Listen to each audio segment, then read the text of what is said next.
Eu também venho aqui para falar sobre direitos trabalhistas, agora sobre os empregados domésticos, que nós aqui tivemos um grande trabalho, um esforço enorme de vários parlamentares para chegar a um debate que o próprio senador Paim lembrou foram décadas de tentar regulamentar esta atividade tão importante hoje para todas as famílias brasileiras. E quantas homenagens fizemos, inclusive a nossa ex-governadora, a deputada Benedita da Silva, que trabalhou muito nessa matéria, mas aqui o Senado concluiu a bom termo.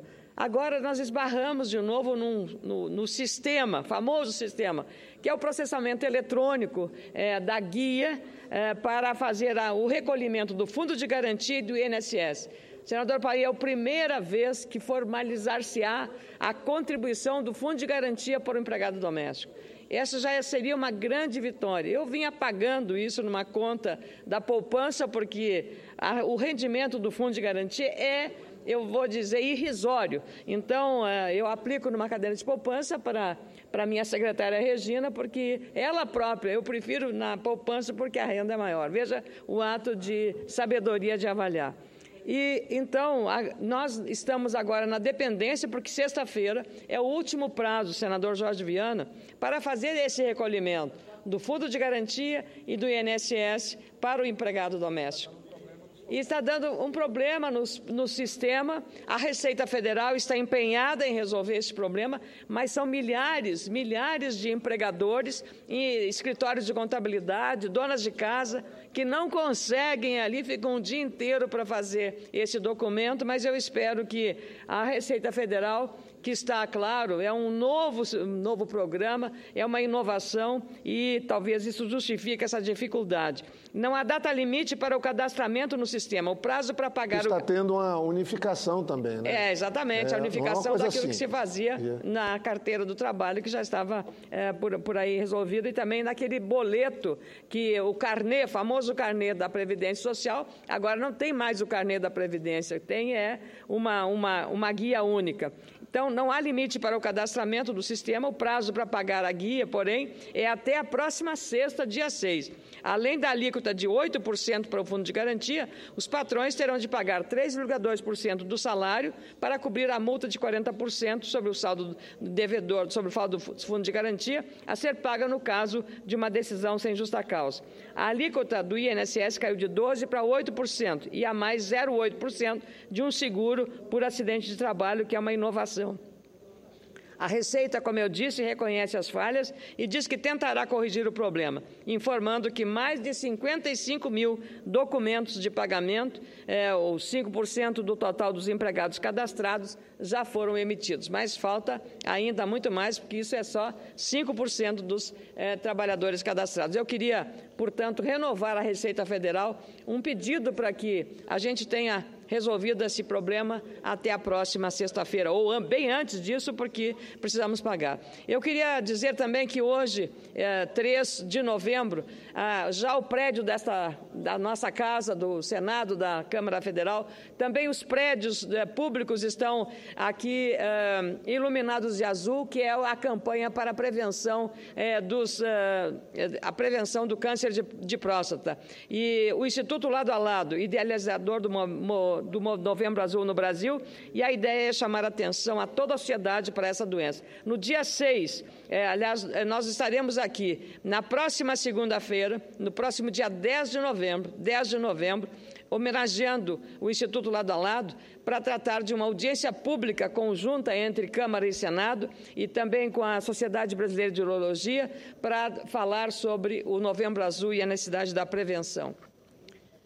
Mas eu venho tratar também de doença aqui, de novo de saúde, senador, porque eu estive visitando em Porto Alegre uma unidade, uma das mais importantes da Associação de Assistência à Criança Deficiente.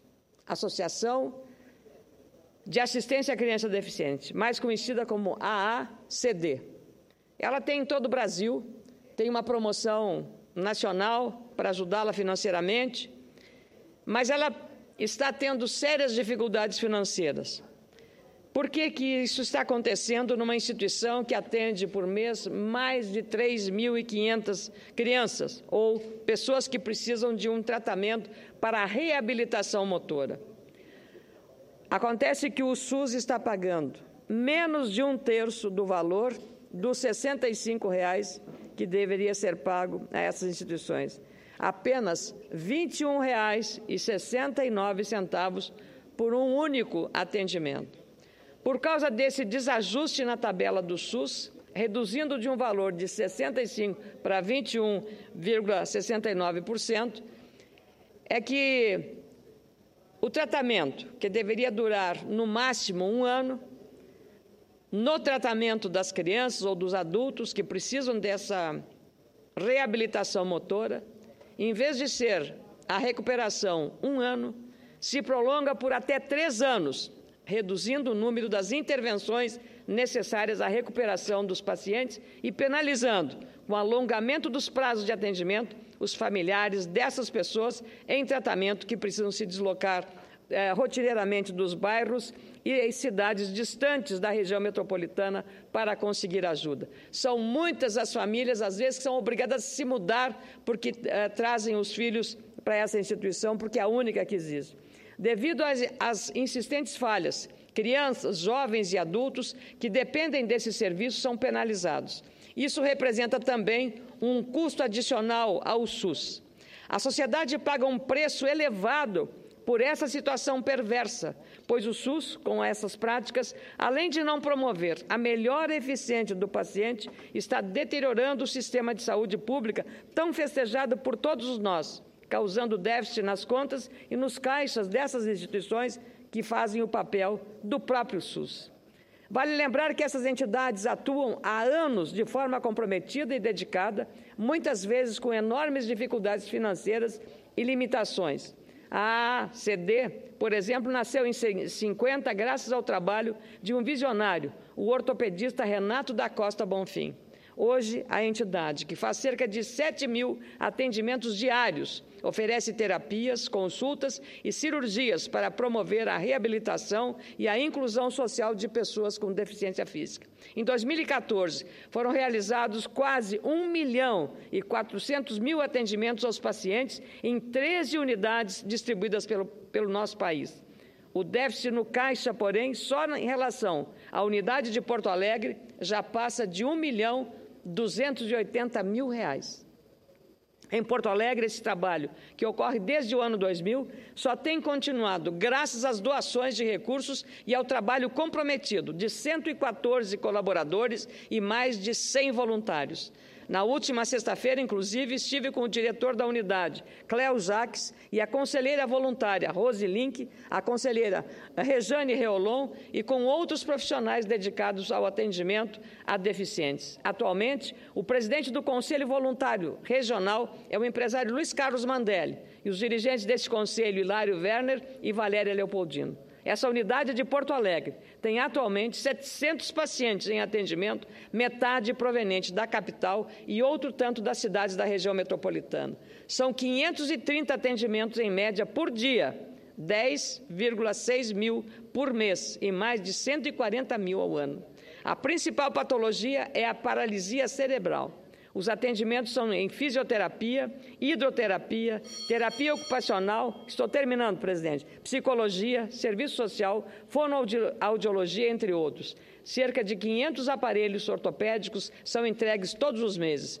Não bastasse a desatualização da tabela do SUS, a demora no repasse de recursos federais previstos no orçamento, inclusive, também compromete a atuação dessas entidades. Uma emenda ao orçamento do então senador Sérgio Zambiase, senador Paulo Paim, destinado em dezembro de 2011, R$300 mil à ACD de Porto Alegre para trocar um telhado da unidade da capital gaúcha, só foi liberado em junho de 2015.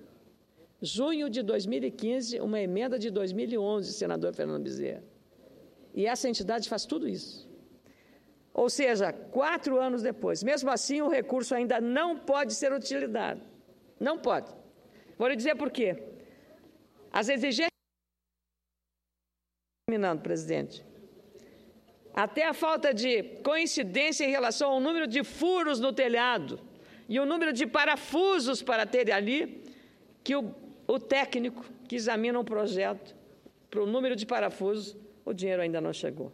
E quando esse dinheiro chegar, 4 anos depois, o custo inicial já triplicou ou quadruplicou, porque a inflação nesse período aconteceu. Então, eu trago também o deputado, agora secretário Vieira da Cunha, também fez também da mesma forma, e eu queria, então, dizer que agora na regulamentação da lei das organizações não governamentais, tenhamos muito cuidado para separar o joio do trigo, aquelas que, como a ACD, fazem esse trabalho e outras que nem tanto. E antes de terminar, senador Jorge Viana, caros colegas senadores, eu queria saudar aqui no plenário a visita do deputado João Derli, da Rede de Sustentabilidade. Obrigada pela presença aqui, bicampeão mundial, juntamente com seu cunhado Lucas Reis. Sejam bem-vindos ao Senado Federal, deputado João Derli. Muito obrigada, senhor presidente, e vamos ajudar e pedir à Caixa Econômica Federal que faça um empenho desse recurso tão necessário para dar um atendimento tão fundamental à saúde de tantas crianças do meu estado. Muito obrigada.